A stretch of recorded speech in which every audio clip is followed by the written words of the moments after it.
माझे प्रिय बंधूंनो आणि भगिनींनो, आपण आपल्या जे मागचं व्हिडिओ होतं तर त्याच्यामध्ये जे सूर्य बकरा आहे, जे पवित्र कुराण मजीद आहे त्याच्यामधलं अध्याय क्रमांक 2 सूर्य बकरा, तर त्याच्यामधले आपण श्लोक क्रमांक जे 62 आहे, 61 पाहिलं होतं. आणि त्याच्यामध्ये आपण असं पाहिलं होतं की जे बनी इस्राईल होते त्यांनी पैगंबर मूसा अलैहिस्सलामला मागणी केली होती की आम्ही एकाच प्रकारचं जेवण करत करत कंटाळून गेलो. म्हणजे मन्न सलवा जे दिला होता सर्वश्रेष्ठ अल्लाहने त्यांना, तर त्यांनी पैगंबर मूसा अलैहिस्सलामला असं म्हटलं की तुम्ही काय करा, अल्लाहशी प्रार्थना करा आणि त्यांना असं सांगा की आम्हाला वेगवेगळ्या प्रकारचे खाद्यपदार्थ पाहिजे, म्हणजे ज्याच्यामध्ये भाजीपाला आहे किंवा काकडी आहे, आणि अजून आपण पाहिलं होतं की त्याच्यामध्ये गहू आहे, मसूर आहे आणि कांदा आहे. तर मग अल्लाहने काय केलं की त्यांची ही मागणी सुद्धा पूर्ण करून त्यांच्यावर अजून एक उपकार केला.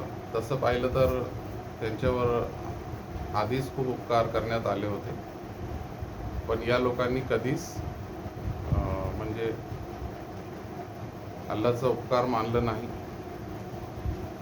आणि नेहमी जे आज्ञा होते अल्लाहचे त्याचं उल्लंघन केलं, त्याचा इन्कार केलं आणि घमंड दाखवलं. तर या लोकांनी काय केलं की त्यांना अजून हे जे पाहिजे होतं ते भेटलं, पण अल्लाहने त्यांना म्हटलं की आता तुमच्यावर दुर्दशा आणि अपमान जे आहे ते टाकलं गेलं आणि जे आरामशीर जीवन तुम्ही जगत होते आता ते तुमच्यापासून घेतलं गेलं. आणि हे का झालं? कारण त्यांनी काय केलं की जे पुस्तक त्यांना देण्यात आली होती तौरात, तर त्याचा इन्कार केलं आणि त्याच्यामधले जे काही आज्ञा होती त्याचं पालन केलं नाही. आता इथे हे जे आहे पुढचे जे श्लोक आहेत 62 आहे, 63 आहे आणि 64 आहे, त्याच्यामध्ये आपल्याला पाहायचं आहे की जे काही अल्लाहने जे उपकार केले बनी इस्राईलवर आणि त्यांनी जे काय इन्कार केला, त्याच्यामध्ये हे जे श्लोक आलं 62 क्रमांकाचं, तर याचं कारण हे आहे की हे जे बनी इस्राईल किंवा यहुदी लोक होते त्यांचं असं एक म्हणजे ते असा विचार करायचे की हे लोकच काय आहे, सर्वश्रेष्ठ अल्लाहचे खूप जवळचे आहेत आणि जे यहुदी किंवा बनी इस्राईल आहे हेच लोक अल्लाहचे लाडके आहेत. आणि त्यांना असं वाटत होतं की जे काही अल्लाहचे उपकार आहे तर ते याच लोकांना भेटतील आणि यहुदी लोकांना सोडून अल्लाहचे जे उपकार आहेत हे दुसऱ्या कोणत्याही लोकांना भेटणार नाही. तर म्हणजे हे लोक काय करत होते, स्वतःच्या म्हणजे ते जे काही त्यांची नसल होती त्याच्यावर घमंड करत होते. तर या त्यांच्या श्रद्धेचं म्हणजे रद्द करण्यासाठी अल्लाहने काय केलं, हे श्लोक क्रमांक 62 जे आहे ते अवतरित केलं. त्याच्यामध्ये असं सांगितलेलं आहे की जे काही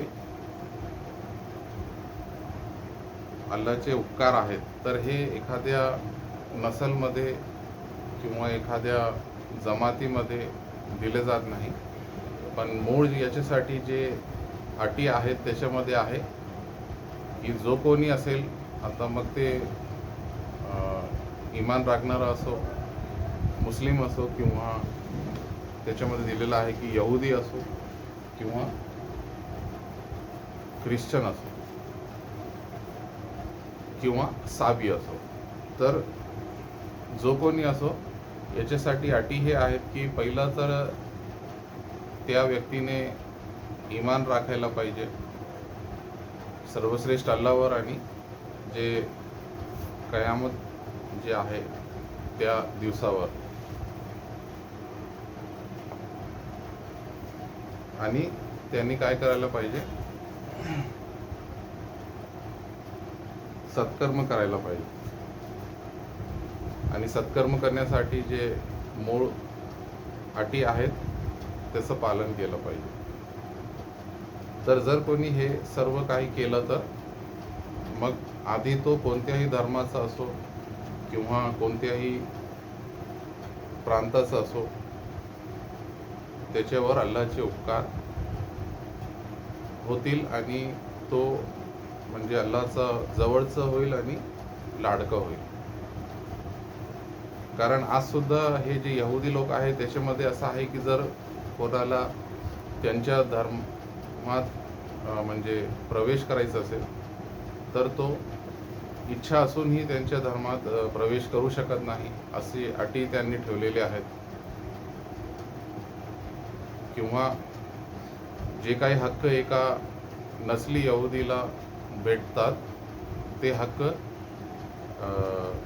त्यांच्या धर्मात गेल्यावर दुसऱ्या कोणत्याही व्यक्तीला मिळणार नाही, असे अटी त्यांनी तयार केलेल्या आहेत. तर त्याच्यासाठी इथे हे श्लोक दिलेला आहे. आणि जो कोणी इमान राखणार अल्लाहवर आणि कयामतच्या दिवसावर,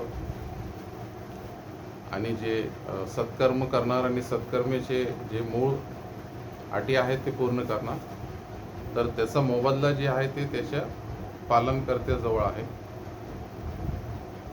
म्हणजे त्याला त्याचा चांगलाच मोबदला मिळणार.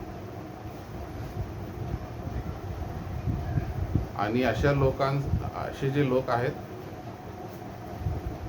त्यांच्यासाठी कोणत्याही प्रकारचं भय नाही आणि अशा प्रकारच्या लोकांना कोणत्या प्रकारचं दुःख पण नाही, असं अल्लाहने इथे सांगितलेलं आहे. आता याच्यानंतर श्लोक क्रमांक जे 63 आहे त्याच्यामध्ये काय दिलेलं आहे,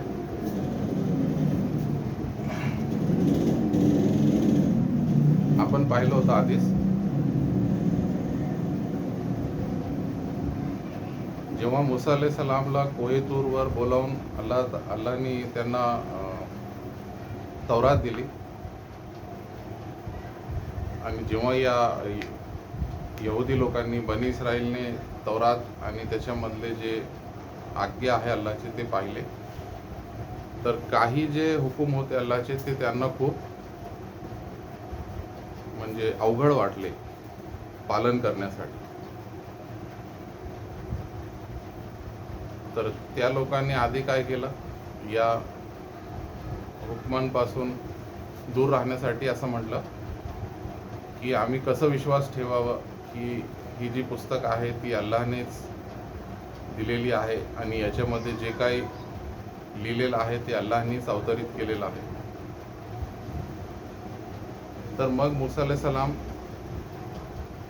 काय केलं, त्यांच्यामधून 70 जे व्यक्ती होते त्यांची नेमणूक केली आणि त्यांना घेऊन कोहे तूरवर गेले, म्हणजे पर्वत जे आहे तूर त्याच्यावर गेले.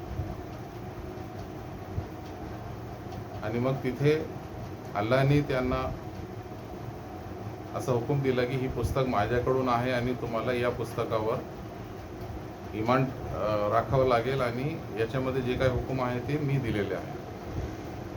मग या लोकांनी काय म्हटलं की आम्ही तर फक्त आवाज ऐकलं, आम्ही कसं विश्वास ठेवावा की हे आवाज अल्लाहचा आहे.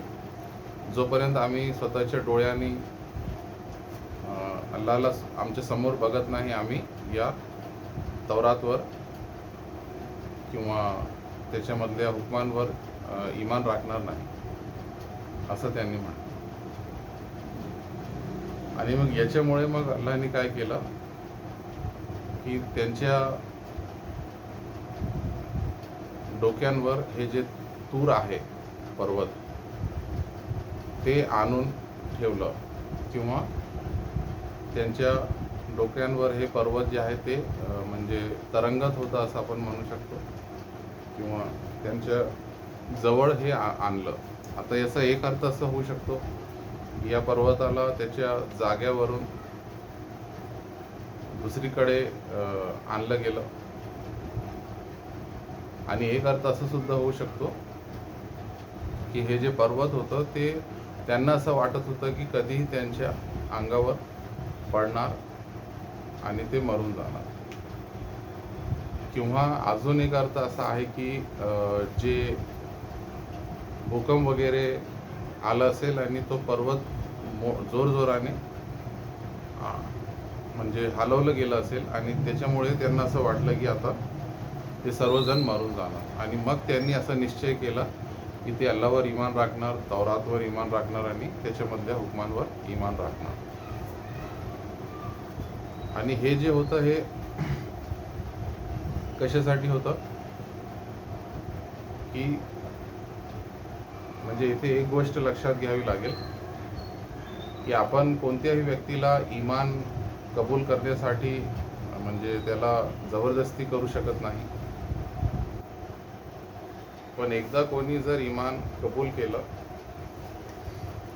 तर त्याला मग त्यामधल्या हुकमांचं पालन करण्यासाठी आपण त्याला म्हणजे धमकावून किंवा जे अल्लाची यातना आहेत, अजाब आहेत, त्याच्यापासून त्याला धमकावू शकतो, जेणेकरून तो काय करणार, या हुकमांवर पालन करणार. आणि बनी इस्राईल जे होते त्यांनी आधीच इमान राखलं होतं, त्याच्यामुळे त्यांना असं धमकवण्यात आलं, जेणेकरून ते काय करणार, परत अल्लाहकडे येणार. पण त्यांनी तसं केलं नाही. आणि इथे अजून एक गोष्ट लक्षात घ्यावी लागेल की आपल्याला अल्लाहसोबत जेवढे पैगंबर आले त्यांच्यावर सुद्धा इमान राखावं लागेल, आणि जे शेवटचे पैगंबर होते मोहम्मद सल्लल्लाहु अलैहि वसल्लम म्हणजे, तर त्यांच्यावर सुद्धा इमान राखावं लागेल. आणि हे जे साबी इथे आलेलं आहे यहुदी आणि ख्रिश्चन सोबत, तर हे लोक काय करत होते, जे आकाशात जे तारे असतात त्याची पूजा करत होते. तर त्यांच्यासाठी हे शब्द आलेला आहे. तर अशा प्रकारे हे काही गोष्टी होते आणि संदेश होता जे या श्लोकात दिलेला आहे. तर आपण जे पुढचे श्लोक आहेत 65 आणि 66 ते आपण पुढच्या व्हिडिओमध्ये पाहू. आज आपण इथे थांबू.